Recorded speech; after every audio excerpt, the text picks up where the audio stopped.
Good morning everyone. आज हम organisation का जो पहला चैप्टर हम पढ़ने वाले हैं इस वाले लेक्चर में। तो आज हम यूनाइटेड नेशन के बारे में जानेंगे। यूनाइटेड नेशन के बारे में जितनी भी इसकी ऑर्गेनाइजेशन है इसके बारे में सब आज हम पढ़ने वाले हैं। तो इस वाले में ऑर्गेनाइजेशन के बारे में सब पढ़ लेंगे जो यूनाइटेड नेशन के अंडर में काम करती हैं, जो वर्ल्ड बैंक है और आईएमएफ है। ये दूसरे लेक्चर में हम कवर कर लेंगे। तो आइए इस चैप्टर में आज हम चलते हैं। इस वाले आर्टिकल में हम बहुत सारी चीज़ें जानने की कोशिश करेंगे, तो आगे बढ़ते हैं इसमें। तो आज मैं एक एक करके आज मैं सारी चीज़ें बताता हूँ।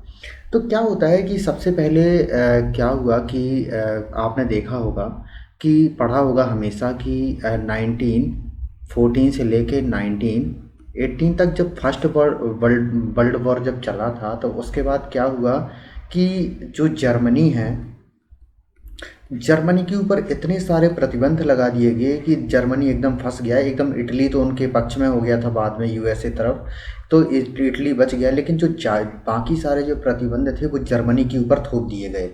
जर्मनी के ऊपर थोप दिए गए तो वहाँ पे जो जो वहाँ पे गवर्नमेंट हुआ करती थी, तो उसके ऊपर मतलब इतना ज़्यादा, क्योंकि वहाँ पे सेना में प्रतिबंध लगा दिया गया। वहाँ का जो रूट क्षेत्र था वो भी उन्होंने ले लिया। आप ज़्यादा मतलब ज़्यादा सिक्योरिटी भी नहीं बढ़ा सकते हो, ज़्यादा आप एविनेशन नहीं कर सकते हो। तो ये सारी चीज़ें, बहुत सारी चीज़ें इसमें बढ़ने लगी थी। इसके बाद क्या हुआ कि इसके बाद ज़रूरत महसूस हुई कि हमें एक ऐसा संघ बनाना चाहिए जो आगे मतलब कोई भी वॉर ना हो। तो आपने देखा होगा कि लीग ऑफ नेशन की स्थापना की गई थी। लीग ऑफ नेशन की स्थापना की गई थी उसके बाद। तो लीग ऑफ नेशन की स्थापना जब की गई थी, लीग ऑफ नेशन की जो स्थापना की गई थी 1920 के आसपास की गई थी कि जो आगे से जो कोई भी वॉर हो ना हो। लेकिन क्या हुआ कि जर्मनी के ऊपर जितने प्रतिबंध लगा दिए थे तो एकदम फ्रस्ट्रेट हो गया था वो। तो उसके बाद वहाँ की जनता में एक ऐसा रोष पैदा हुआ कि हमें एक ऐसे लीडर को लाना है जो मतलब कम से कम जर्मनी को उबार सके। तो क्या होता है कि आज मैं आपको एक बात बताऊं, जैसे हम 1991 का इंडिया का दौर हम देखते हैं, मतलब वैसा दौर नहीं था लेकिन हम भी एकदम फंस चुके ऐसे थे कि इंडिया में भी इतना फाइनेंशियल क्राइसिस आ चुका था कि हमारे पास जो क्रूड ऑयल की भी लेने के लिए मात्र 2 हफ्ते 14 दिन के लिए ही बचा था हमारे पास विदेशी मुद्रा भंडार। तो हमें रिफॉर्म करने ही थे, लेकिन हमारे उस टाइम पे लीडर भी हमारे बहुत गजब के थे, तो इस वजह से हम उस चीज़ से निकल आए। लेकिन अगर हमारे पास रिसोर्सेस ही ना होते और रिसोर्सेज होते भी लेकिन दूसरे के कंट्रोल में होते तो क्या करते। तो एक सबसे बड़ा इसमें वो मसला था इसमें। तो उसके बीच फिर यहाँ पे एक जन्म होता है एक एक इंसान का, क्योंकि अगर मैं 19 अगर प्रथम विश्व युद्ध की बात करूँ और तो इसमें क्या होता था कि जो एडोल्फ हिटलर का जन्म होता है 1889 में। अगर आपसे ये पूछे कि कैसे जन्म हुआ है एडोल्फ हिटलर का, तो कभी आप गांधी जी का जन्म अगर आप देखो, गांधी जी का जन्म हुआ है 1869 को, इसको हुआ है। इसके 20 साल बाद जन्म हुआ है 1889 को हिटलर का। अगर ये गांधी जी हैं, गांधी जी के 100 साल पहले नेपोलियन का जन्म हुआ है। गांधी जी के 400 साल पहले 1469 में हुआ है गुरु नानक जी के जन्मदिन।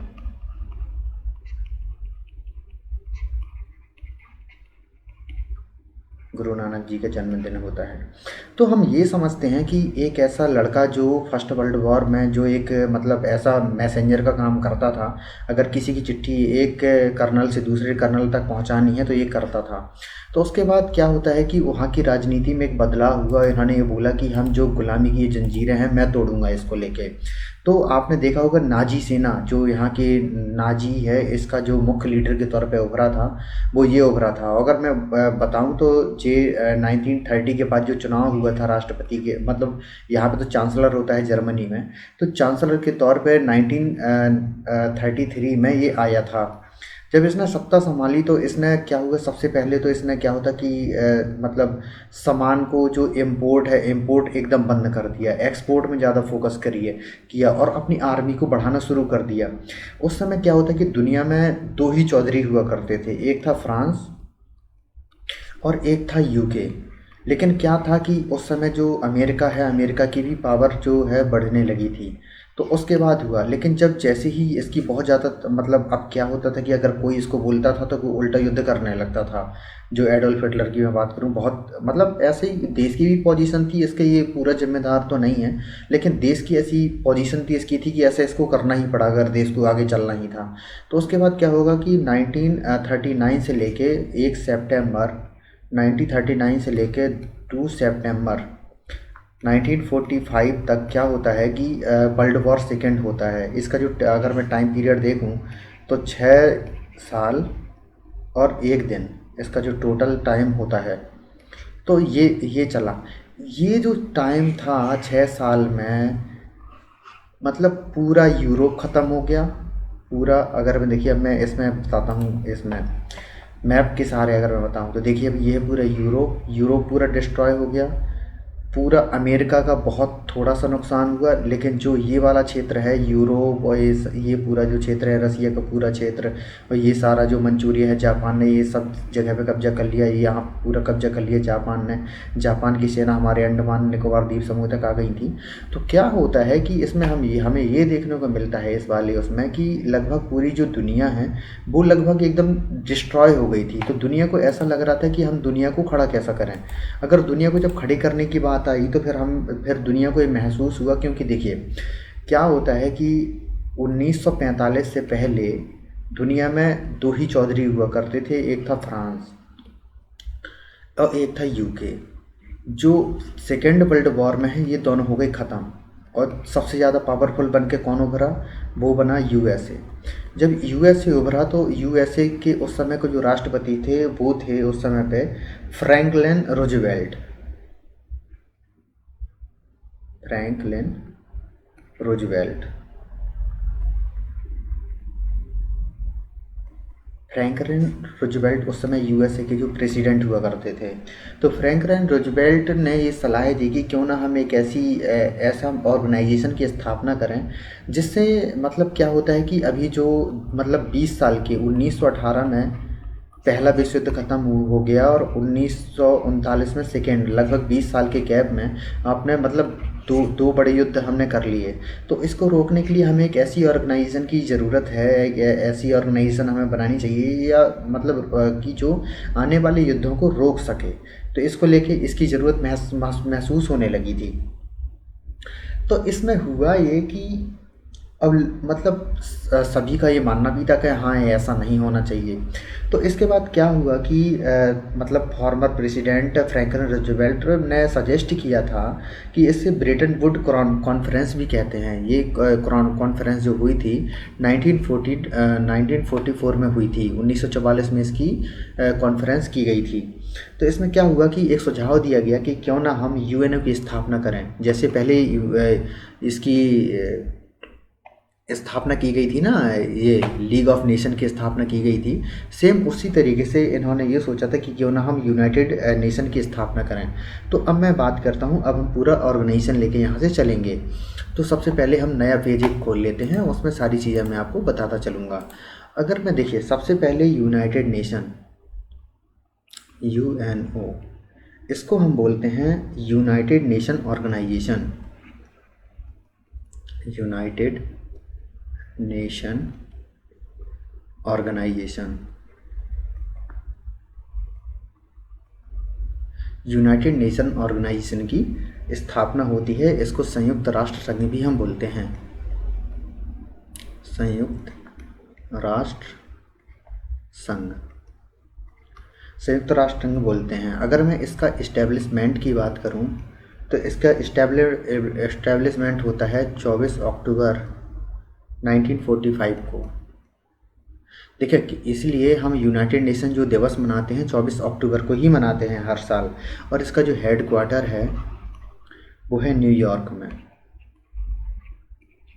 कभी अगर ये पूछा जाए कि न्यूयॉर्क में है या बहुत सारे ऑर्गेनाइजेशन का जो हेड क्वार्टर है वो जिनेवा में है, तो कभी ये मत भूलना कि ये जिनेवा में इसका हेड क्वार्टर है। इसका हेड क्वार्टर है न्यूयॉर्क। न्यूयॉर्क मतलब यूएसए, यूएसए में इसका हेड क्वार्टर है। अगर मैं इसका फाउंडिंग मेंबर्स की बात करूं, जिस समय ये बना था उस समय टोटल कितने देशों ने इस पर हस्ताक्षर किए थे, तो उसमें जो टोटल देखिए फाउंडिंग मेंबर्स की अब मैं बात करूं, फाउंडिंग मेंबर कंट्रीज।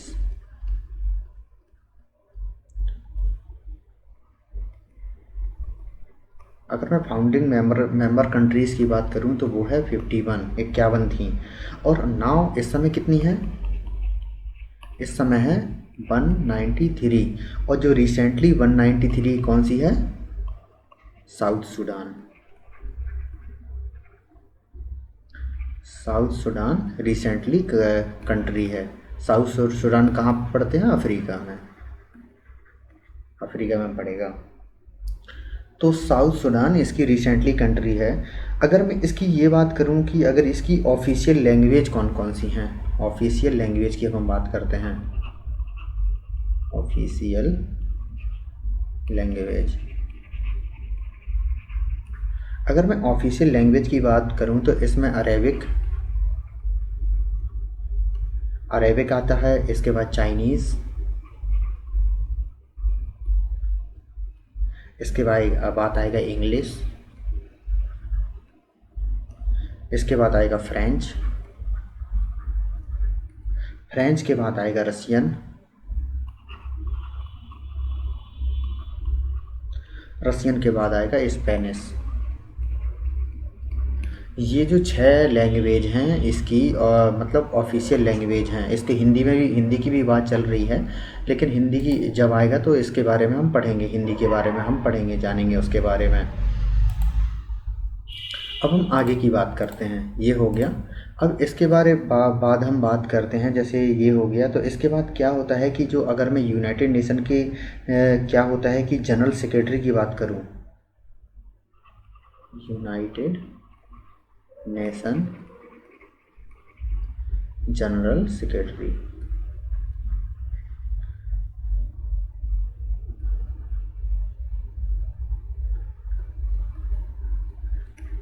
तो इसमें कौन से हैं? Antonio Guterres. कौन है? एंटोनियो गुटारेस।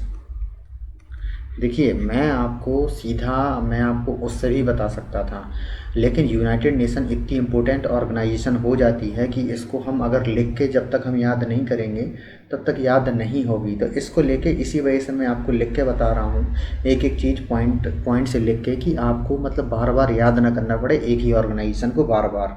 इस वजह से मैं आपको लिख के बता रहा हूँ, तो अगर आप लिखना चाहें तो आप लिख सकते हैं।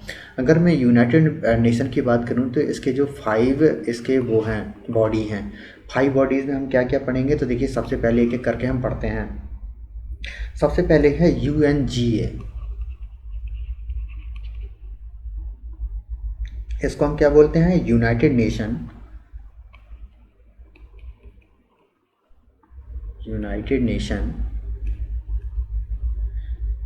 General assembly.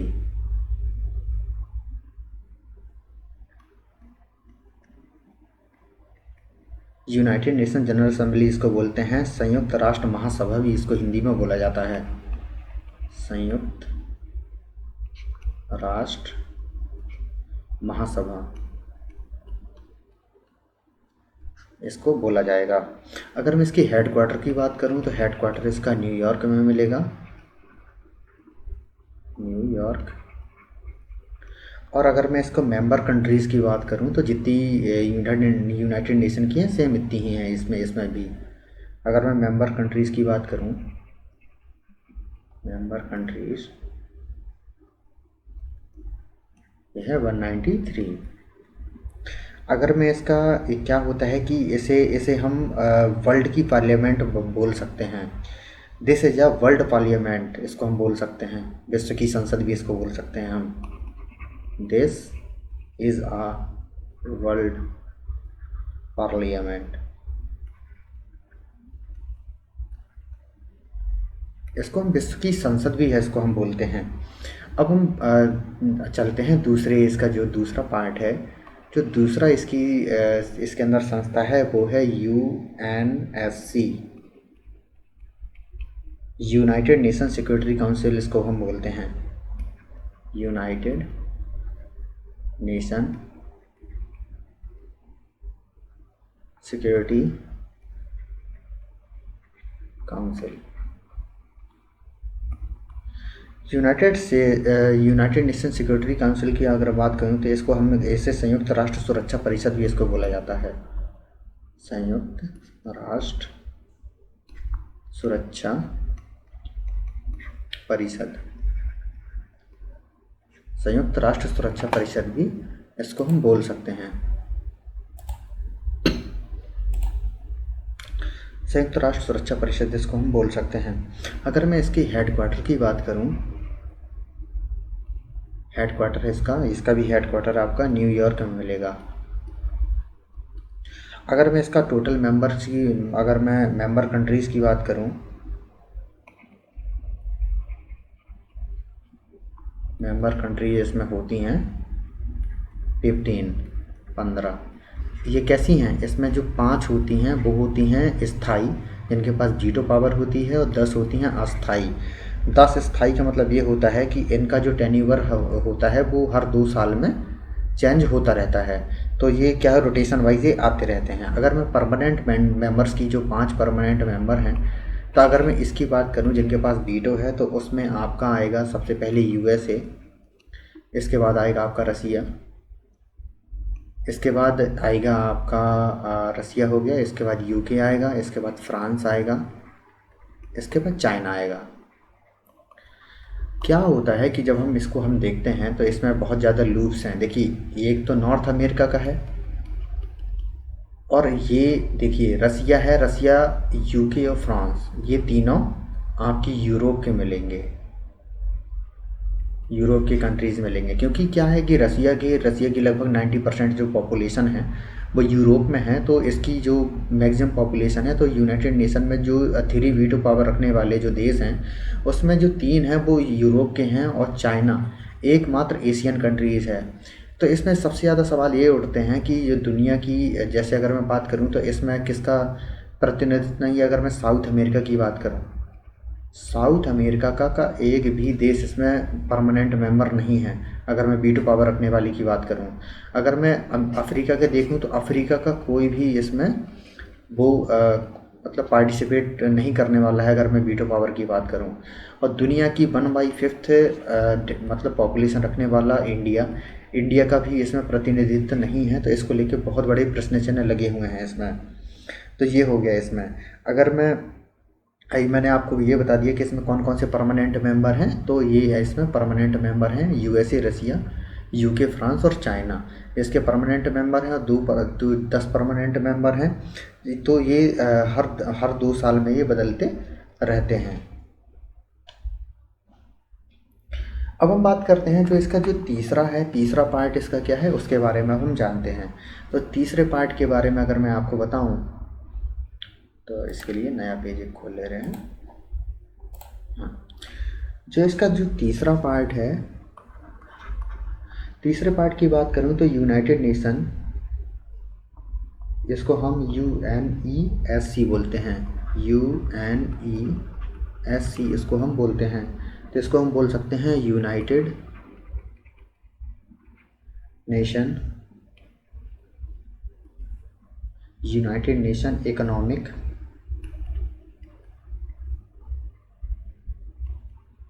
And social council, इसको हम ये बोल सकते हैं। संयुक्त राष्ट्र आर्थिक एवं सामाजिक परिषद इसको हम बोल सकते हैं, संयुक्त राष्ट्र आर्थिक एवं सामाजिक परिषद।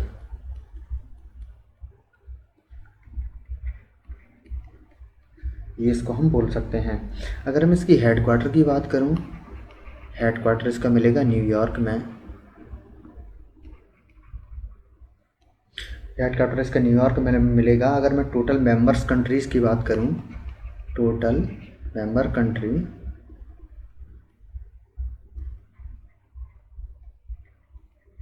तो इसमें टोटल मेंबर कंट्रीज़ हैं वो हैं 54।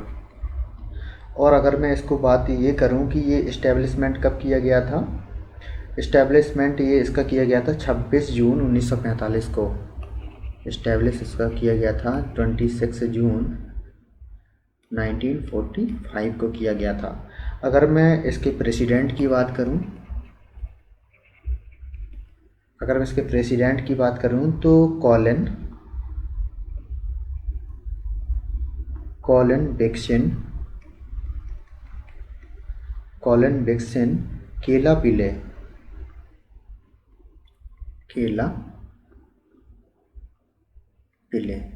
ये इसके इस समय प्रेसिडेंट हैं। इसके बाद जो इसकी जो चौथी बॉडी है उसको हम बोलते हैं ICJ, मतलब international court of justice. International court of justice, international court of justice इसको हम बोलते हैं। इंटरनेशनल कोर्ट ऑफ जस्टिस इसको हम बोलते हैं। इसकी जो अंतर्राष्ट्रीय न्यायालय भी इसको बोला जाता है, अंतर्राष्ट्रीय न्यायालय भी इसको बोला जाता है। और जो इसकी जो इस्टेब्लिशमेंट हुई थी, जो इसकी स्थापना हुई थी, वो हुई थी 1945 में। इसकी भी स्थापना की गई थी। इसका जो हेड क्वार्टर है ये नीदरलैंड में इसका हेड क्वार्टर है। हेग, नीदरलैंड में इसका जो हेड क्वार्टर है। अगर मैं टोटल जज की बात करूं, जो इसमें टोटल जज होते हैं, वो होते हैं 15। मतलब ये अलग अलग देश के होते हैं, डिफरेंट कंट्रीज़ के अलग अलग जज होते हैं। डिफरेंट कंट्रीज़ के मतलब अलग अलग जज होते हैं, इसकी ये बात है। अगर मैं इस समय अगर इसकी बात करूं कि इसमें जो चीफ जस्टिस इसके कौन है, तो चीफ जस्टिस की बात करूं तो जॉन डोनोगे,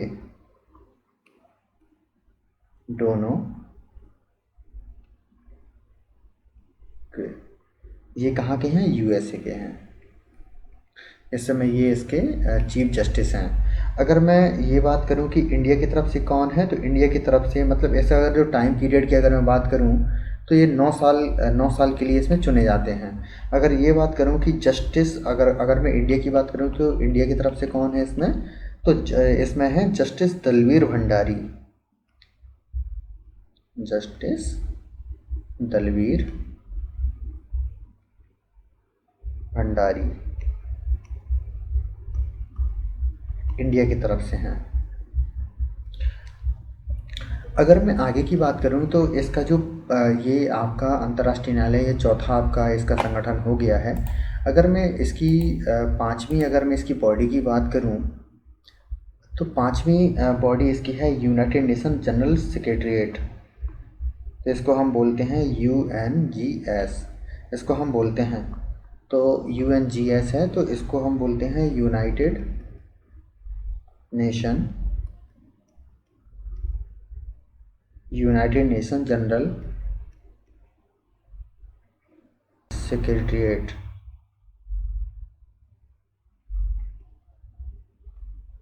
मतलब संयुक्त राष्ट्र सचिवालय भी इसको बोला जाता है।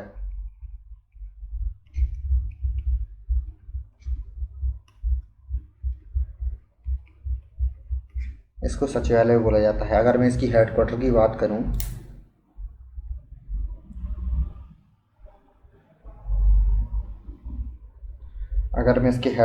बात करूं तो इसका जो हेडक्वार्टर है ये है आपकी न्यूयॉर्क में।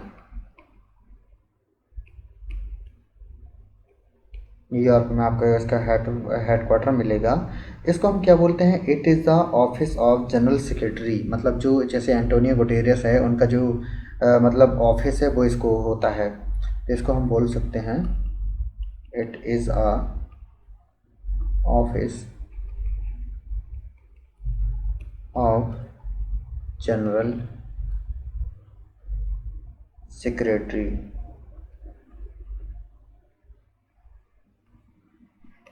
ये हम बोल सकते हैं। तो इसकी जो अगर मैं इसकी बॉडी की बात करूं तो 5 इसकी बॉडी होती हैं। अगर मैं इसके अंतर्गत और बहुत सारे मतलब इसमें ऑर्गेनाइजेशन भी इसके अंतर्गत काम करते हैं। अगर उनकी बात करूं तो देखिए, इसके अंदर जो काम करने वाले यूनाइटेड नेशन के अंतर्गत जो काम करने वाले ऑर्गेनाइजेशन हैं, तो इसमें यूनाइटेड नेशन डेवलपमेंट प्रोग्राम के बारे में आपने सुना होगा, यूएनडीपी।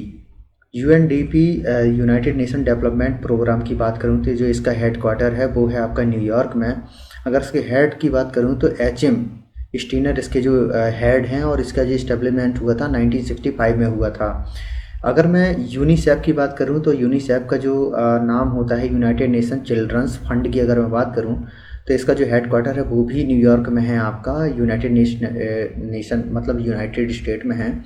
अगर मैं इसकी मगर हेड की बात करूं तो कैथरीन एम रसेल जिसकी हेड हैं, और इसकी स्थापना की गई थी 1946 को। अगर मैं CDF की बात करूं, United nation capital development fund की अगर मैं बात करूं तो इसकी जो मतलब हेडक्वार्टर है ये है आपका न्यूयॉर्क सिटी में है इसका हेडक्वार्टर। और अगर मैं इसके हेड की बात करूं तो मार्क विचलर इसके जो हेड हैं। और अगर मैं इसकी ये बात करूं कि स्थापना कब हुई थी, इस्टेब्लिशमेंट हुआ था 1966 को। अगर मैं WFP मतलब वर्ल्ड फूड प्रोग्राम की बात करूं तो इसकी जो मतलब हेडक्वार्टर है ये आपको रोम इटली में मिलेगा। और इसके अगर मैं ये हेड की बात करूं तो डेविड बेजली इसके जो हेड हैं, और इसकी जो स्थापना की गई थी 1963 में की गई थी। अगर मैं UNEP की बात करूं, यूनाइटेड नेशन एनवायरनमेंट प्रोग्राम की बात करूं तो इसके जो हेडक्वार्टर है नैरोबी केन्या अफ्रीका की ये देश है। अगर मैं इसके हेड की बात करूं तो एंगर एंडरसन इसके जो हेड हैं, और इसकी जो स्थापना की गई थी मतलब यूनाइटेड नेशन एनवायरनमेंट प्रोग्राम की 1972 को। अगर मैं UNFPA की बात करूं तो यूनाइटेड नेशन पॉपुलेशन फंड की अगर मैं बात करूं तो इसका जो हेडक्वार्टर है वो है न्यूयॉर्क में है, यूनाइटेड नेशन मतलब यूनाइटेड स्टेट में है। अगर मैं हेड की बात करूं तो नतालिया कनीम इसके हेड हैं, और इसकी जो स्थापना की गई थी 1969 को की गई थी। अगर मैं United Nation human settlement programme की अगर मैं बात करूं तो इसकी जो मतलब हेडक्वार्टर है वो भी नैरोबी केन्या में है। अगर मैं हेड की बात करूं तो इसमें है मोमिन मोहम्मद शरीफ इसके जो हेड हैं, और इसकी स्थापना की गई थी 1978 को। अगर मैं UNV की बात करूं तो यूनाइटेड नेशन बिलियन ट्रीज, ये आपका हेडक्वार्टर इसको मिलेगा बॉन में, बॉन जर्मनी में आपको हेडक्वार्टर इसको मिलेगा। अगर मैं इसके हेड की बात करूं तो रिचर्ड डिक्ट्स इसके जो हेड मिलेंगे, और इसकी जो इस्टेब्लिशमेंट इसका जो स्थापना की गई थी 1978 को की गई थी। तो ये सारे जो हैं ये मुख्य इसके अंतर्गत काम करने वाले बहुत सारे जो प्रोग्राम है जो इनके यूनाइटेड नेशन के अंतर्गत प्रोग्राम होते हैं। और यूनाइटेड नेशन क्या होता है कि अगर कोई किसी देश में अशांति फैली होती है तो वहाँ पे जो पीस कीपिंग जो फोर्स है वो भी यूनाइटेड नेशन के द्वारा भेजी जाती है। आपने बहुत बार सुना होगा कि यूनाइटेड नेशन की जो पीस कीपिंग फोर्स है वो होती है जो बहुत सारे अफ्रीका के देशों में, यहाँ तक कि बहुत सारे इंडिया, पाकिस्तान, बांग्लादेश मतलब जो ऐसे देश हैं इनके बहुत सारे जो सोल्जर हैं वो भी पीस कीपिंग फोर्स में इसमें जाते हैं। तो आशा करता हूँ कि आपको ये वाला लेक्चर समझ में आया होगा। अगर आपको ये वीडियो अच्छा लगा हो तो प्लीज़ इसको लाइक कीजिए, सब्सक्राइब कीजिए और शेयर कीजिए।